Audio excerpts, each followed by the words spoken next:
Hey everyone, welcome to POPXP. And before the show starts, make sure to click that subscribe button and click the bell to get notifications when we go live and we upload awesome new content. And don't forget, if you can, make sure to share our stream on all your social media outlets. We appreciate it, and thanks for helping us grow the POPXP channel.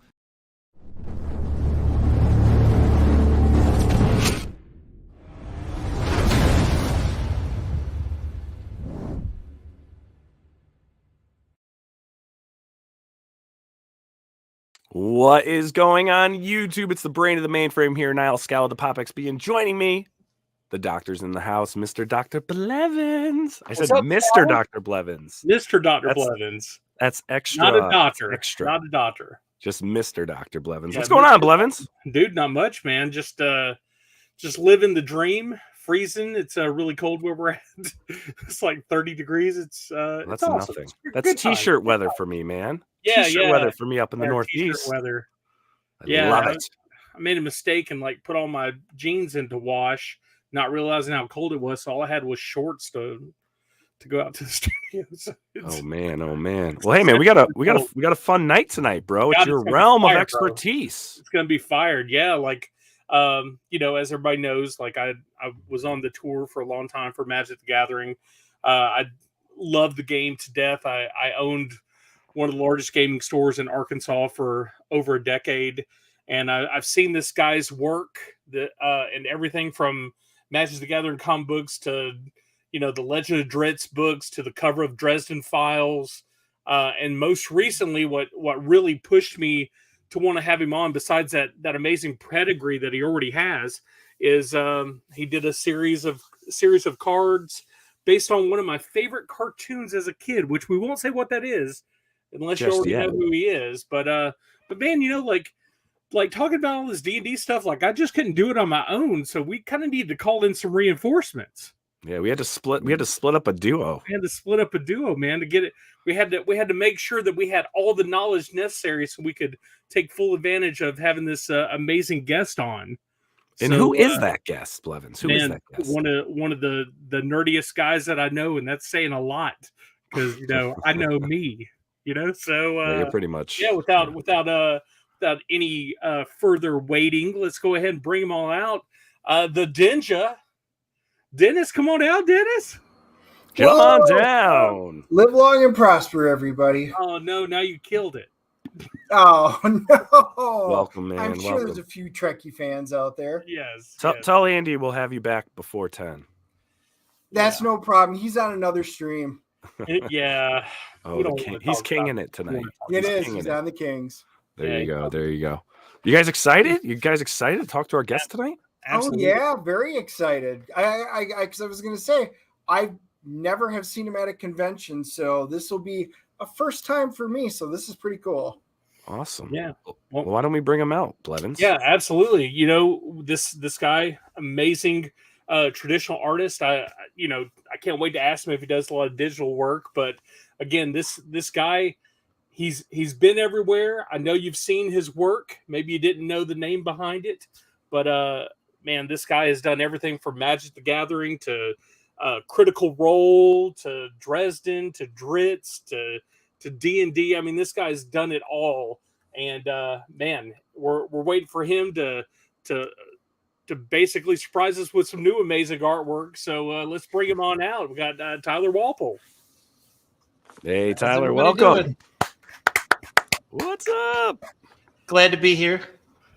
I gotta say, before we get into anything, I'm gonna have to start bringing Blevins to me to every convention, every panel I do, so he can hype up the crowd for me. He'll be like your Flavor Flav. Surely it can't be that hard to hype him up. I mean, you've done a lot of stuff, man. I mean, even with the stores when they were just regular Magic stores at the time, they had the ability to buy the comic books for the Magic the Gathering series during the Innistrad time period, which was the vampires and the werewolves, and you had a book with a cover that had its own unique individual limited edition card that you could only get through the comic book, and that was actually a pretty solid card in a really amazing storyline too. So. Yeah, and then of course, man, everybody knows Dresden. Everybody knows the Dresden Files. Everybody knows the Dritz and Genvar or Genvar, whatever the cat's name is. I'd say Guinevere. Huh? Guinevere. So that was actually going to be my question. It's an argument all the time. Is it Dritz or Drizzit? I think officially canon is it's Drizzit. Drizzit. But I always say Dritz. I do too. Matter of fact, my head. That's how it reads phonetically. So. One of my favorite characters of all time, and this is a Jeff Easley that I got way back in the day. Nice. That was on there. And it's always been an argument, Dritz, but we've always called them Dritz. But we get corrected once in a while. So since nobody I know actually ever worked on them, I was curious.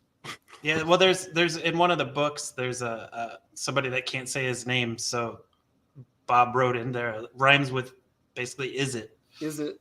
Nice. Nice. Okay, well, I guess that settles that. Now but we it's know. still Dritz. Lock it in. You heard it here first. Yeah.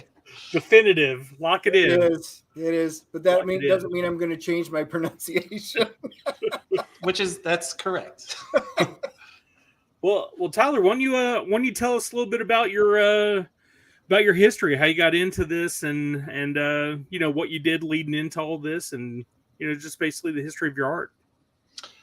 Well, sure. I guess my first love is comic books. When I was growing up, I was definitely going to be a comic book artist. And then I built a portfolio and started taking that around and showing it to editors. I would go to like Wizard World Chicago and wait in line for hours to sit and talk to some poor editor that was exhausted and go, "Here's my stuff." And I'm like right out of high school, right? It was definitely not ready for prime time, but I was sure that I was.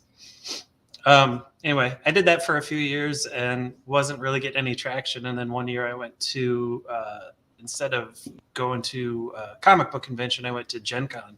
It's my very first one. And I took around my portfolio it was just black and white pen and ink work.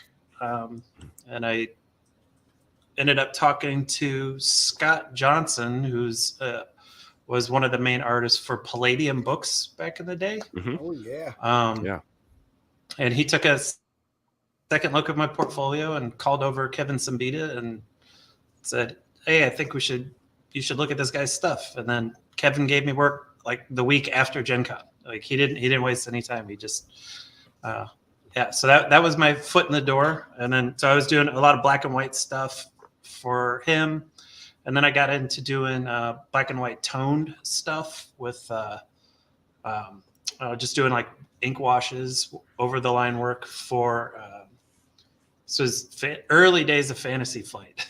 They did Nice a game called Disc Wars. Oh, dude, man, I love Disc Wars. Yeah. Did you do the Warhammer version as well? No, we did the shoot. What was it? It was like the Undead Western IP. I forget. Deadlands. I think. Deadlands, yeah. I was about to say. Deadlands. So it was, I was drawing for Pogs because I've been in this industry that I love Pogs. I want them to make a comeback. Look at right, Pogs right here. Like the game was a little different. Like they had discs that had like power, toughness, and the size of the disc was the movement that it could make, and you have to actually like flip the disc over in order to move it. And when you land on another one, that's when you fought. But they were round, right, and cardboard like. Yeah, they're Pogs. They were disc like. They were Pogs.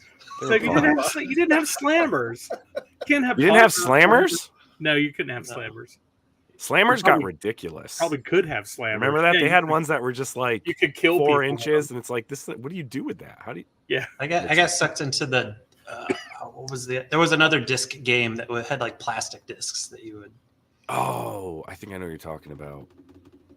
I don't even remember, but I spent a lot of money on it.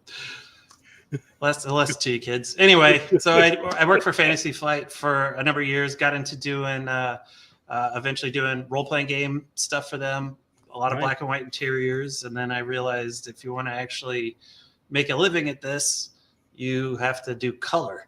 So I started around the same time I discovered that there was such a thing as digital art, because this was when I started my career. There was like barely internet. There certainly wasn't like social media and promoting yourself online and that the way that people do now.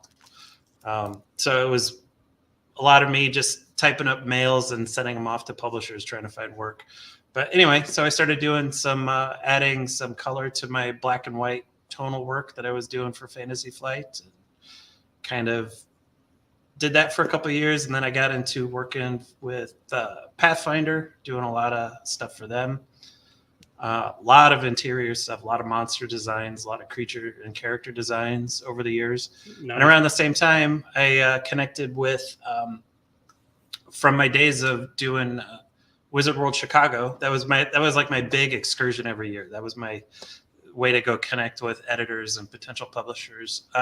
I had gotten to be pretty good friends with a couple of people at Devil's Due, and they scored the license for Dragonlance and Forgotten Realms. So I basically hounded them, and I was like, "You have to make covers for Dragonlance."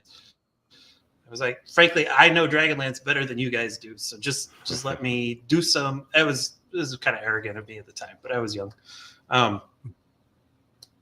Yeah, so I was like, "Let me just do one spec cover for you, and if you don't like it, don't use it, and I won't bother you anymore." So I did a cover of Lord Soth, kind of like charging towards the camera with his whip flying in the air and an army of undead rising up behind him. And yeah. So it was, and they lock you in immediately. They're like, he does get it. He was. Yeah. He undersold it. He undersold it. I said Lord Soth. That's the wrong character. It was Verminier or something. I don't know. I've forgotten now. his name. It's got a vermin-esque quality to it, but it was a cool guy with like a horn helmet. And anyway, so I got into doing the Dragonlance covers, did lots of Raceland and Caramon and Tanis and like everybody from Chronicles. That was my first intro into fantasy. And then they also got the Dritz license to do the Forgotten Realms, so they were adapting all of the Salvatore novels, and so I got to do a whole bunch of covers based on that stuff too. So, and eventually I got into doing like Magic and Dresden Files. Who was the art director when you got into Magic? The first person who hired me was Mark Winters. He gave me my very first pair of cards was the Night token for Dominaria, so I had a stained glass vibe to it, and Vodalian Arcanist, the merfolk. Yep. And then, but you did promotional stuff for like Marvel and things, right? You got into doing some of that artwork. Yeah, I got hired by Marvel. That was kind of a funny story because it was Scott Johnson that got me in with Palladium. I showed him some stuff again at Chicago many years later.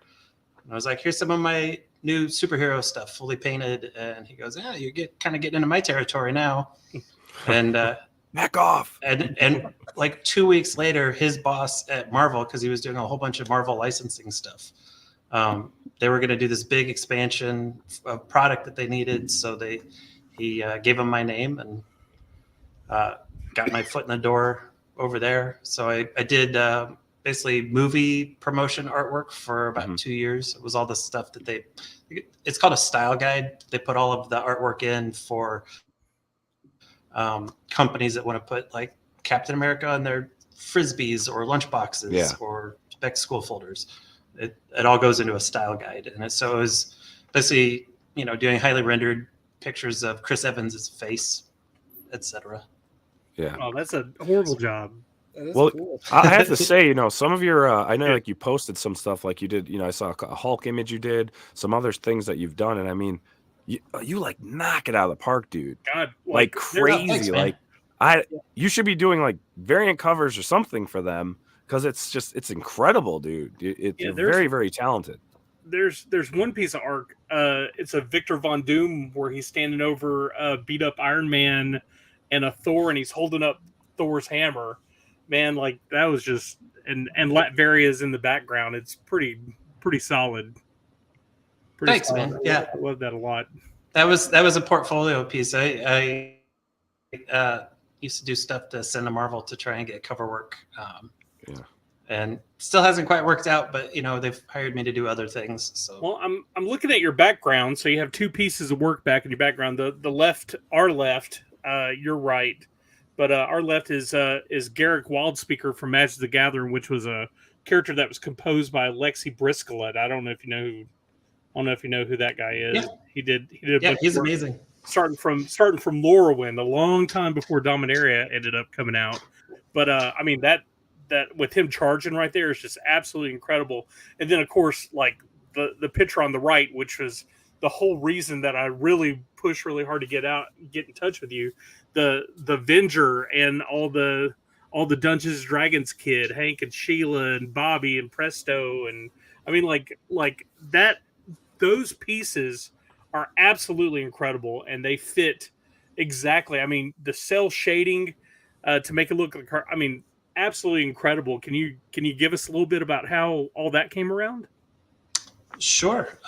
So you mentioned that I got into Critical Role, and when I got into that, they were all, this is before the cartoon came about, but there was, they had mentioned it would be cool to do a cartoon, and I was like, oh, this would be a good opportunity to explore this cell shaded style. And most of the stuff that I did for that was all done for the Critical Role characters was all done on my iPad, just done digitally. And but I was really, really happy with how they turned out. It was like it was kind of a new angle for me. And I sent them into the magic art directors, and I said, I know this isn't what we normally do, but in case something ever comes along and you guys want to try this style, I would love to do it. And this was before they started really doing all of the like kind of variant art styles, the alt art styles with the packs. And it was several months later, one of my art directors, Tom Gencott, reached out to me and said, hey, we've got this special project that we want to do, and we want to do your cell shaded style. Would you be interested in doing something with the old D&D cartoon characters? And I just about fell out of my chair because like I'm old enough. I grew up watching that show. I was about 7 when it was first on the air, and it was, that was my favorite cartoon. It doesn't hold up, to like the writing and stuff on, like Avatar: The Last Airbender or anything like that. But for having 4 channels to choose from, it was definitely the best fantasy cartoon available to me. So, but for that project, we wanted to recreate the style of the show. I offered to like do updated designs. They said, no, we want it to look just like the old show. I said, okay, well, if we're going to do that, what if I do traditionally painted animation cells? So he was a little skeptical. He said, I don't know. I was like, well, I've done one as a gift for somebody. There's another magic artist, Chris Seaman. I did a Hellboy for him years ago, just for fun. It was for like a Secret Santa exchange. Anyway, so I was like, I knew I could do it. So he gave me a shot on that one. So I did gouache painting for the backgrounds. And then the characters is all ink lines on one side. And then on the back side, I painted with just acrylic craft paint. It's a really interesting and kind of tedious process because you have to, you can't really see what you're doing. You have to paint all the shadow areas. And then you go over with the local areas to fill that in. So you can't really see what you're doing until you turn it over. And then there's this moment of, oh, please be good. And it, back in the day, they used to use like this special, it's called cell vinyl. It was like a special paint specifically for that job. It's really opaque and it went on thick and it would just stay.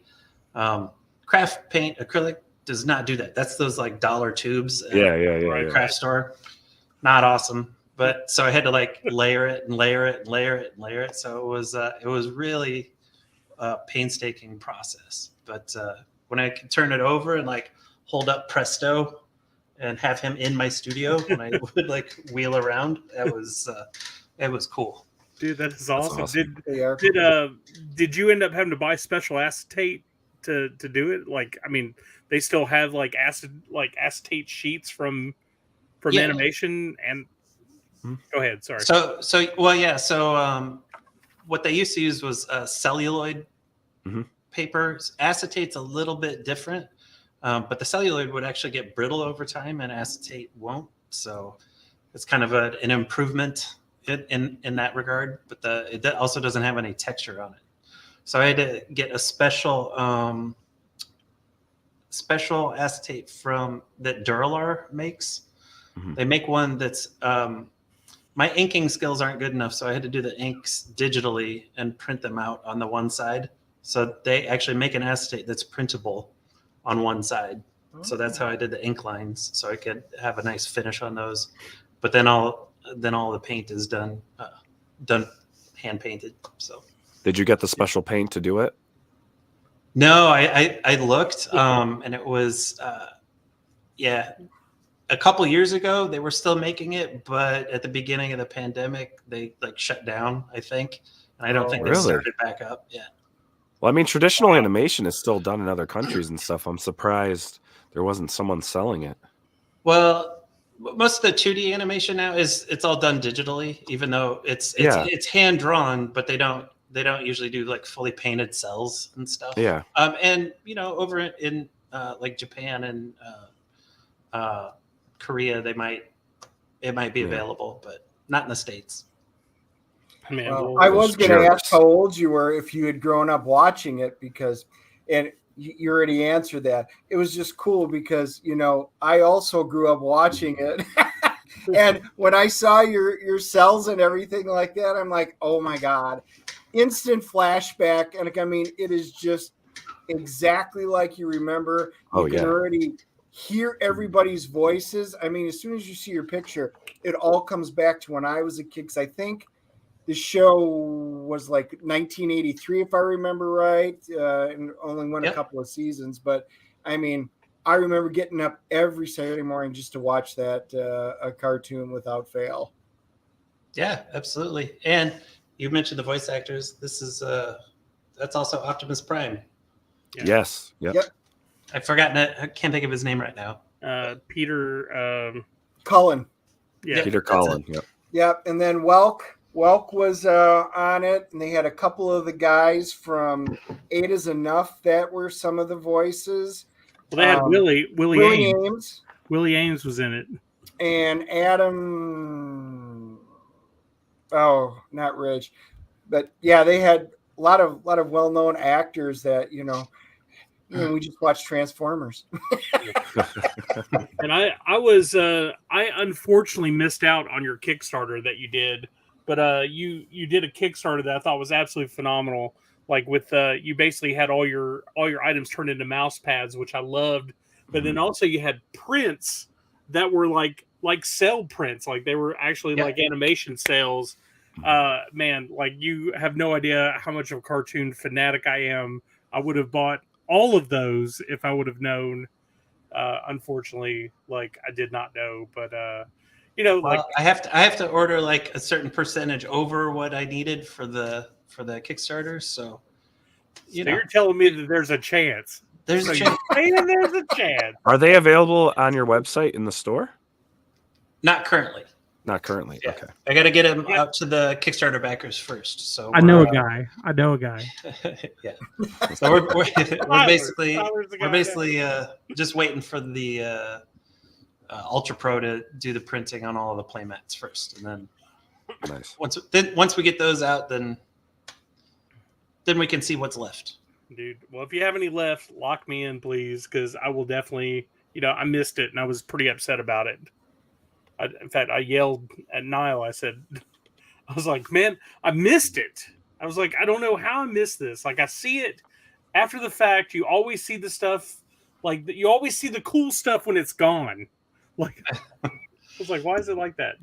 It does seem like that sometimes. I have to warn you guys, my headphones didn't get properly charged. It's telling me that the battery's low. So if they die, I won't be able to hear you. Okay. All right. And my sign language is Yeah, poor. Well, So if that happens, we might have to take a little break while I try to figure something out. well, we have. If you have speakers on your computer, you can just switch over to your speakers. I do not. He You do does not? that. Okay. Well, What? Well, Jeff- before you lose that, Yeah. Jeff S. asks, will your website store be updated soon? I can't find APs, newer prints, etc. yeah, APs are artist proofs. No. Thanks. Yeah, it's on my to-do list. I actually skipped a rotation in Magic right now, so I could get caught up a little bit on a few things. And one of them is I just need to redo the whole website. Do they send you artist proofs for the secret layers? Yeah. Wow. Oh wow. This guy right here. Like this guy. Yeah, I'm just gonna write you a check one day. I'm just gonna write you a check and just be like, dude, make it happen. Well, you can jump on. I just started doing auctions on Whatnot for yeah. APs. I've only done one stream so far, but it went really well. So That's awesome. I'm going to be doing some more of those starting in January. So did you do anything with your originals since you did it traditionally? You did the traditional. Yeah. Did you end up selling those on the artist page or anything? Or? Yeah. Yep. I auctioned them off on the Facebook collectors group. Yeah, I actually posted on there to let everybody know you were going to be on tonight. So I was hoping that it was going to bring a bunch of people in here so they could come chat and give you some questions. But man, I hate that your headphones are about to go out. Me too. Well, Sorry. What? No, it's all good. What are your plans coming up? Like what kind of stuff do you have in the works? I am currently working on a comic book project for Dark Horse that has not been announced. Secret. Yeah, but it should be announced like in the next 4 to 6 weeks. Should be out. Nice. So that's and that's pretty fun. I haven't done comics in quite like I mentioned earlier. That was my first love, right? Yeah. Covers, I've got interiors, all of it. all of it. Oh, nice. Nice. That's what Yeah, I wanted. I'm doing the pencils, inks, and colors. So it's Nice. No. How do you like the Yeah. sequential process? I love it. Yeah. It's so fun. Like Yeah. it's I mean, I have developed my skills so much in the 20 years since I was really trying to do sequentials and break in as a penciler that a lot of the things that were really, really hard for me back in the day are just more like fun challenges now. So, That's awesome. yeah, I'm having a great time. It's super fun. So Like, I forgot how much I like the like kind of design language of laying Yes. out a sequential page. I'm trying to bust some questions out before you lose. Oh, sure. You lose your audio. So you did a lot of stuff with Critical Role. Did you get to meet like Ashley Johnson and Matt Mercer and Marisha Ray and all them? Did you get to meet that whole group? Yep. Yeah. Right before the pandemic at C2E2 in Chicago, I happened to be friends with the guy that runs the photo op booth. Like, Nice. and I was like, oh, I'm a huge fan of these guys. Could I come over? And he's like, ah, sure, come on over. So I brought over some of my artwork, and they knew my stuff because it had all been like on their show reel and stuff. So Nice. super nice bunch. So I met him very briefly, got in, got out. How about? But then how about when you did- I've talked to Liam and Matt a few times online for some of the projects that we've done with the WizKids and the like. I don't know if you guys are into Critical Role at all, but I get to design the new Ukatoa miniature for WizKids, which was Well, that's cool. super fun. Was that for the HeroClix game, or was that for a different? Because they had a HeroClix set that come out, right? No, this is just for their miniatures line. Oh. They have like a painted Yeah. miniatures. So they got like Pathfinder, and then they've also got regular D&D, and then they've also got Critical Role. And this is like one of their big boss characters. It's Excellent. it's a big monster. How do you like working with the Dresden stuff? Oh, I love it. yeah, Dresden Files is one of my favorite things. And I got to do all the Dresden Files card game arts. And before we started doing that, I actually got to meet Jim several years ago, because I did the cover for an expansion for the Dresden Files role-playing game. There was one that took place in Las Vegas, and I did that cover. And Dresden was only like a little tiny reflection in the guy's sunglasses, and I was like, this will not do it all. So I pitched him an idea. I was like, hey, I want to do a limited edition print, and you'll sign it and I'll sign it and I'll sell them and I'll give you money. And he's like, I like money. Like, yeah, that was great. like, yeah, we could figure that out. So we got to do a limited edition Dresden Files print. And That's cool. Awesome. we've got some more in the works. Actually, we're going to be doing a whole series of them. So Because you worked on Full Moon, and wasn't there another one on the comic side? yeah, I did Full Moon, and I did 2 covers for Full Moon. That was it, and that was with Dynamite had the license at that point. Yeah. How'd you get hooked up with IDW to do the Teenage Mutant Ninja Turtles villain stuff? I think that might have gone back to somebody that I had worked with. Devil's Due might have gone over to IDW, and how'd you like that job? Oh, it's fun. Turtles, man. Yeah, no, that was a lot of fun. Okay, I spoke That was to another Kevin. show I grew up watching. I spoke to Kevin. That's what happened. You're welcome. You're welcome. Yeah, now put a good word in with old Kev. I kind of know the guy. It's no big deal. Well, I know when you were doing like I actually got one of yours that was in there. So I subscribed to the D&D ones. Hopefully you guys can see it. Yeah, we can see it at really that angle. Awesome. Just like the Crystal Shard, Halflings Gen, all the other ones, you did a lot of the B covers. Well, on my pull list, I always just got whatever they put in there, which was always the A cover. So it was very rare. I was like, oh, I really like the other ones, but I got mainly the A covers, but they were all really cool. So I was just wondering, how you wound up getting in with the, which came first in the IDW? So it was Devil's Due always had the A, B, C covers for and they had the fully painted ones were the premium ones, which basically they put a cardstock cover on it and then charged $3 more for it. And put my artwork on it. So for me, that was kind of a double-edged sword. It's like, oh, cool, you guys are doing the more expensive version, which means fewer people are seeing my stuff. Wah, wah. Yeah. But it was supposed to be more collectible. Yeah. Well, it was. Yeah, it's the collectible. It is, right? Right? Exactly. It is. Man, I love your art. And man, Really the stained glass stuff for the sets where they did the stained glass. I mean, absolutely phenomenal. I love that anyway. I've been trying to talk to Billy about doing a She stained glass cover, but he doesn't listen to nothing I say anyway. But I thought she would look amazing as a stained glass. But man, all the stuff, the fairy tale storyline from God, I can't remember the name of the set because it's been so long ago. But it was such a great set, and they had all the rares. Talking about the Eldraine. Huh? Eldraine set? The Eldraine set? The Throne of Eldraine. That's fairy tales. Probably that was probably what it was. I don't know. It's been, like I said, it's been so long, and they had a series it was when Secret Layers were first coming out, and people didn't know that there was a hidden card inside the Secret Layer packs, and they were all stained glass promo copies of the card. It was a card, but it just had a stained glass filter over it. But yeah, I mean, yours wasn't a filter. Yours was painted that way. But it still was pretty amazing, man. I love your work. I can't wait to see more from you for sure.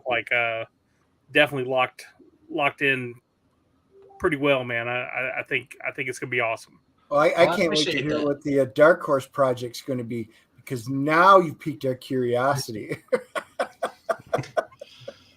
I can't tell you that the last Dark Horse project I did was Free Comic Book Day book where I did all of the interiors for a Critical Role Free Comic Book Day comic.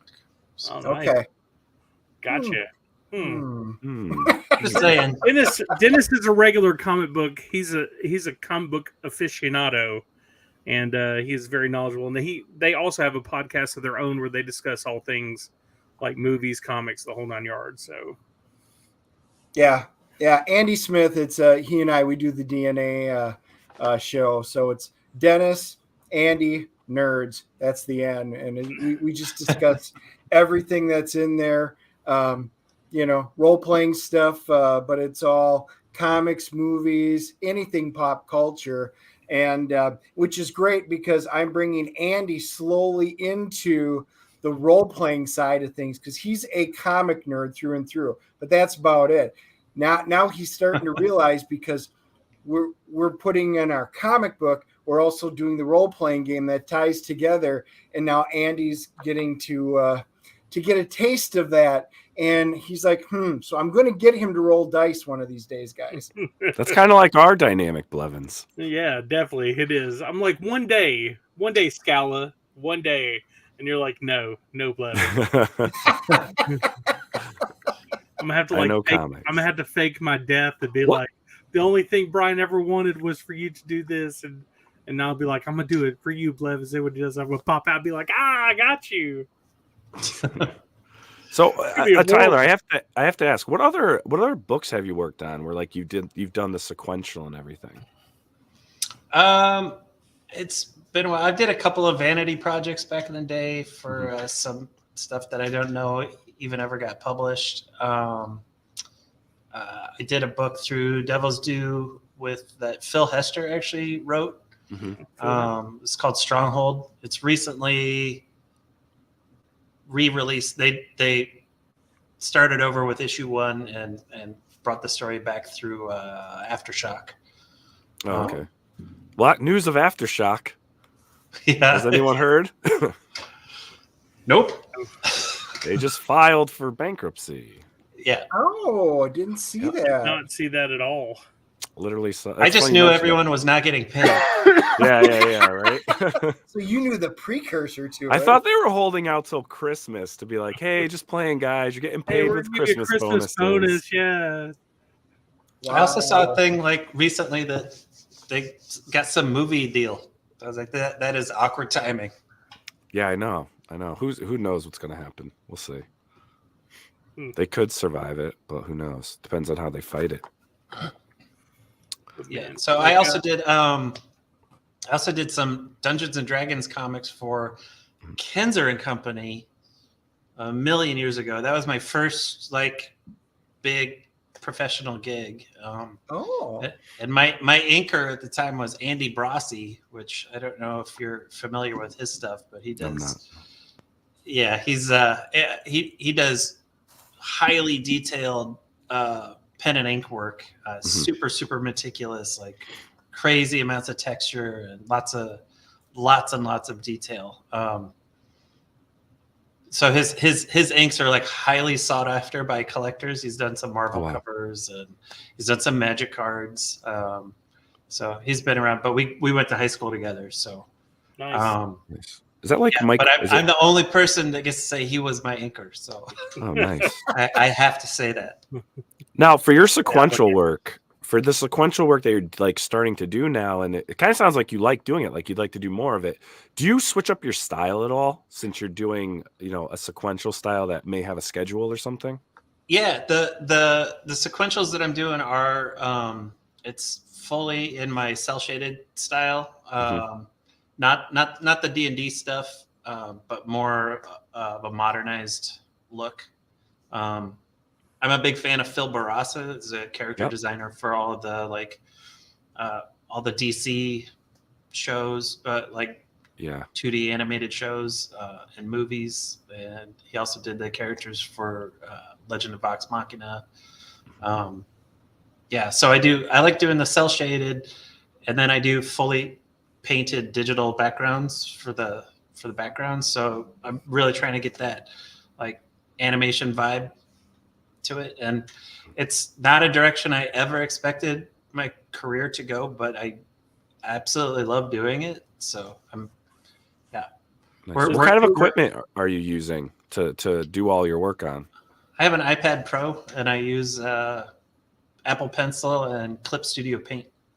You know what's crazy? Like I go like in my studio, I have my 20-something inch Wacom. I've got the drawing tables. I've got this. I got that. Yet everything can be done on my iPad Pro. I've got a Wacom right here that literally my painting apron is draped over. Like Yeah. my kids use my Wacom as their fire station dispatch center. I don't know. They just go over to it and they're like, "Oh, we got a fire," and they're like tapping on the thing. I don't even know if the thing works anymore because they've been touching it, but I probably should check. But anyways, it's incredible though that you can make a whole comic. You can do anything on like an iPad now or any similar device. Yeah.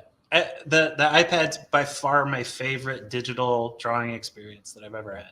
So Have you used any of the the Surface only thing I products? could ask for is if I could get one was the full-size comic book page. That would be great. Well, But the rumor is they're coming out with a 14-inch 14. iPad Pro. That is the rumor. that sounds like it's going to break on the first airplane trip I go on. Probably. But for the studio will be fantastic. Yeah. Have you used any Surface products for your digital art? No. I like it. I don't know if you've ever get a chance to try them. The drawing experience, I think, is actually slightly better than the iPad, but the iPad is a more convenient device, to be honest with you. Yeah. Felt like blasphemy coming up. What's that? That felt like blasphemy. No, it's the stylus. The way the stylus, because you don't if you draw on a screen, obviously it's not like pencil and paper. Now they have covered like screen protector things that make it's supposed to be like paper, but I don't care for those personally. But the Microsoft Surface Pen on the screen is more tactile in the slide feel on the screen. That actually you get that resistance of paper, where the iPad screens it's more smooth and the rubber's different ultimately. But I find it's actually it's a nice experience. Yeah, and you could get different tips to put on the Apple Pencil, but I haven't played with those. I also have the paper-like covers to go on them. Yeah. I've never used it because honestly, my favorite drawing surface is school desks when I was a kid. So yes, it was super slick, right? Yeah. So this kind of feels like that. So it doesn't really bother me that it's real slick. My paper-like cover screen protector thing lasted literally a week. I was like, yeah, this is done. No, I don't like it. That's why I haven't tried it. I'm very satisfied with the way it is. Well, once you get used to it, you adapt, right? Because it's like once you know the precision of your Apple Pencil, you know the precision of the screen, and then you adapt to the feel, and then before you know it, it's natural. Yeah. I just like the Surface too, Well, I got a Surface too, and I will tell you, like I used it a couple times, and I was just like, man, I'm done with this thing. Really? Dude, wow. I haven't used it not one. Have you drawn on an iPad Pro? I have drawn on an iPad Pro. I don't know what it is. I think just like the feel of the iPad, like when you're drawing on it, I think the feel of the iPad compared to the feel of the Surface Pro, like I feel like the iPad Pro is more stable, whereas when I draw on the Surface Pro, I feel like I'm gonna break it. Really? Yeah. See, I think differently a little bit there. The iPad Pro, its dimensions are different, right? The Surface is a little more narrow, actually. It's like for reading comic books, Surfaces are great because it's more in that ratio. But when you're drawing on the iPad, it just feels like more like you're drawing, like even just holding it is like you're drawing on like in a sketchbook or a sketch pad. I can only draw a dragon so many times because that's all I know. He lost his headphones. Damn it! And I'm wasting time. Hi, everybody. Well, hey, let's go ahead and tell him bye. You obviously can't hear us, but thank you very much for coming on the show. It was awesome to have you on. Thank you. Hopefully we'll bring you back on again later. The bunny rabbit. Snap it. All right. Lock it in. No, I don't know. But anyway, thank you very much for coming on Thank you for sure. Hopefully we'll get to revisit this a little later. Dennis, thank you so much for coming on, man. Yep, thanks, guys. Technical difficulties, but I appreciate it. Scally, you got anything you want to add before we bounce It was a out? great show. It was fun talking about the stuff. Thank you, Tyler, Dennis. Thanks for hanging out. You should come on more, Dennis. We'll chat it up. Invite me anytime. You got it. All right, everyone. And there'll be a new episode of Steven Siminos' Boom Show, as well as some other streams. So we'll see you all later on this week. Cool. Peace. Bye, everybody. All right, bye. Hey everyone, thank you for joining us on POPXP. If you haven't already, make sure to click that subscribe button and also click the bell for notifications when we go live and we upload some awesome new content. Also, don't forget to head on over to Twitter and follow us at the POPXP and over on Instagram at the POPXP. Thanks again everyone, and we'll see you soon.